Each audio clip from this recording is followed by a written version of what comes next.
The painting you are looking at right now should not feel this quiet. An old man stands barefoot inside a stone pit. His hands are tied behind his back, his shoulders are loose, his spine is settled. Around him, 7 lions move through the darkness with slow, muscular patience, circling, crouching, watching.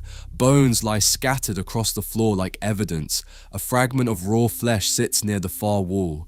The air inside this image feels heavy, used. And the strangest thing here is not the violence waiting to happen, it is the fact that one of these creatures is not behaving like prey. Briton Rivière painted this scene in 1872, and he understood something that most painters would have missed entirely. Before he became known for biblical subjects and Victorian drama, he spent years doing something unusual.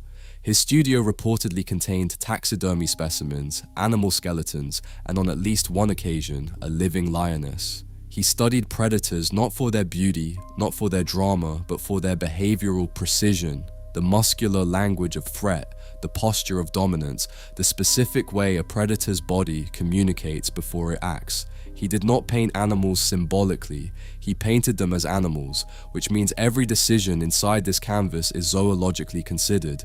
The crouch of that lioness, the half-averted gaze of the male on the left, the restrained snarl on the far right, not an open attack, but something tighter, something confused. Riviere kept lions close to him because he needed to understand how power actually moves. Not how it looks in stories, how it actually moves in a body, in muscle, in breath, in the space between readiness and release. And once you understand that about the man who made this painting, the image stops being a religious scene. It becomes a document. The surface story is familiar. In the biblical book of Daniel, the elderly prophet is condemned by the Babylonian court for refusing to pray to the king. As punishment, he is lowered into a pit of lions and left there overnight. The expectation is obvious. The pit has done this before. It is not a question of whether it will work. It is only a question of how long.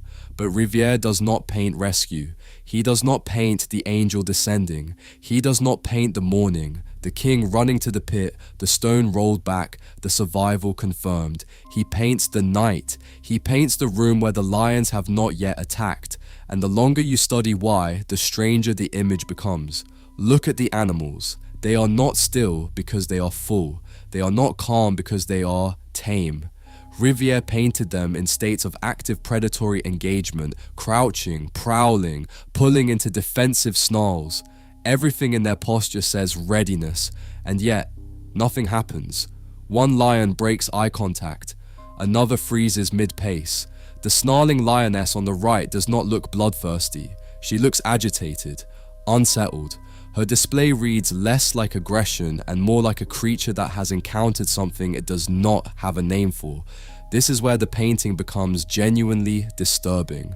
Predators do not operate on emotion, they operate on information, and the most critical piece of information in any hunt, the signal that activates the full sequence, is fear. Not blood, not proximity, fear. The prey animal's nervous system broadcasts panic through movement, muscle tension, scent, posture. A predator reads this signal automatically, the way a lock reads a key.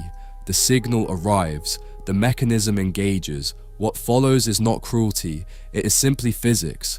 But Daniel is not sending the signal, not because he is trying not to, not because he is performing composure for an audience.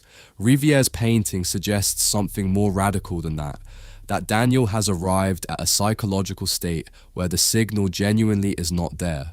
Something in him has resolved a question that most human beings spend their entire lives not answering, and without that signal, the predatory sequence simply cannot complete. The lions circle, they wait, they look for the key, and they find nothing to turn. Every system that feeds on human weakness depends on one thing: your willingness to panic. Empires depend on it, courts depend on it, punishment rituals depend on it, the lions depend on it. The pit was not built for killing, it was built for conversion, the conversion of a human being from a man with beliefs into a man whose beliefs have been frightened out of him. That is what the pit does, that is what it has always done. And look at the walls. Riviere painted them carefully. The stone around Daniel is covered in Babylonian-style reliefs, carved images of hunts, victories, the imperial order of things. The authority that condemned Daniel is literally etched into every surface surrounding him. This is not decorative background.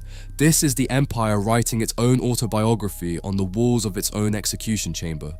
Every carving says the same thing. This is how power works here. This is who survives. This is who does not. Daniel stands inside the visual propaganda of the system that wants him dead, and he appears to be reading it with the composure of someone who has already decided that it does not apply to him. That is not passive faith. That is not quiet resignation.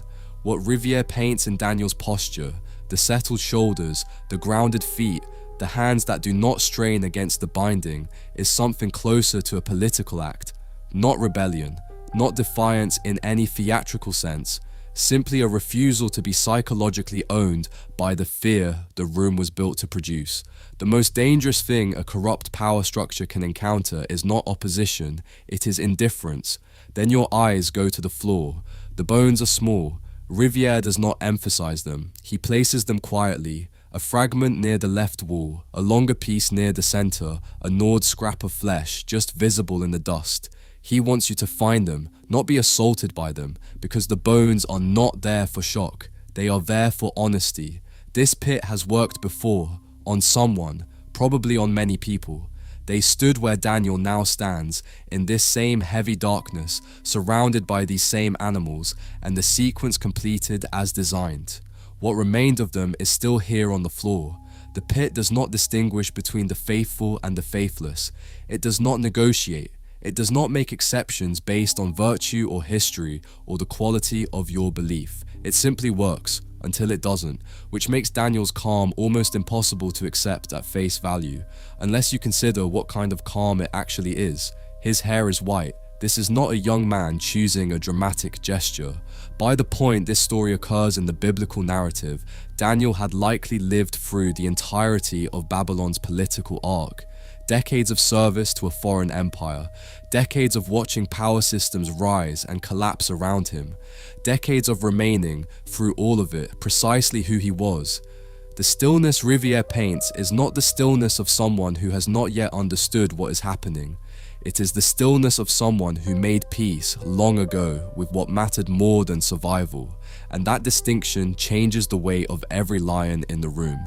They are still enormous. They are still lethal.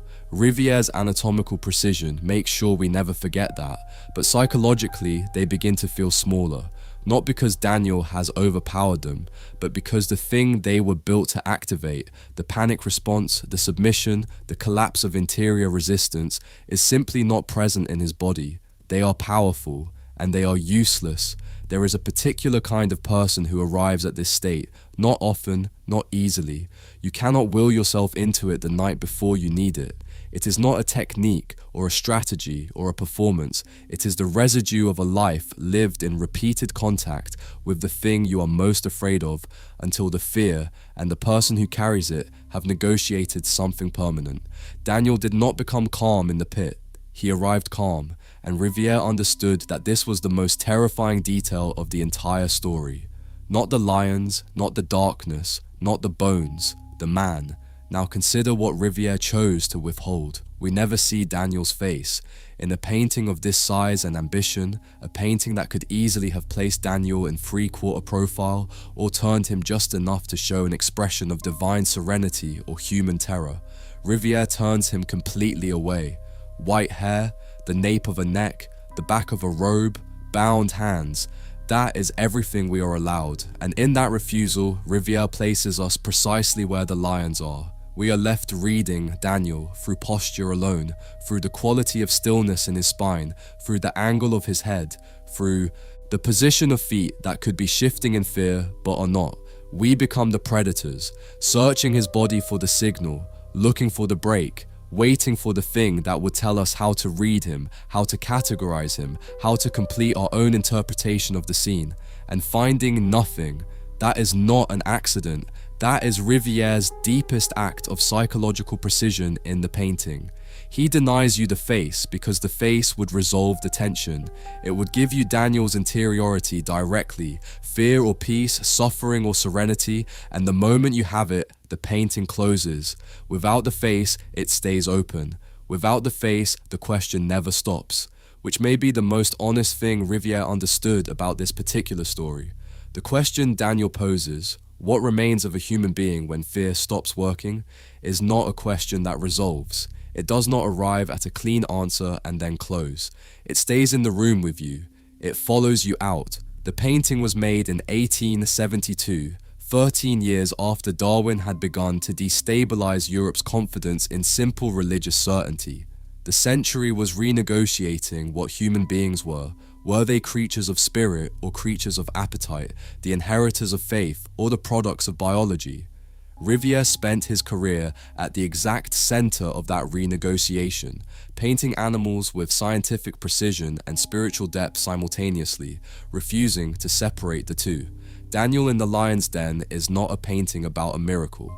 It is a painting about a question that Victorian England and every era before and after it has been unable to stop asking. What is the most powerful thing a human being can possess? And the painting does not answer. That is the point.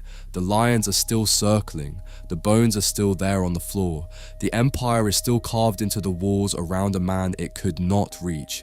And Daniel stands exactly where Riviere left him, turned away from us, turned towards something we cannot see, holding something we cannot name, in a room that was built to take it from him. The painting is not finished.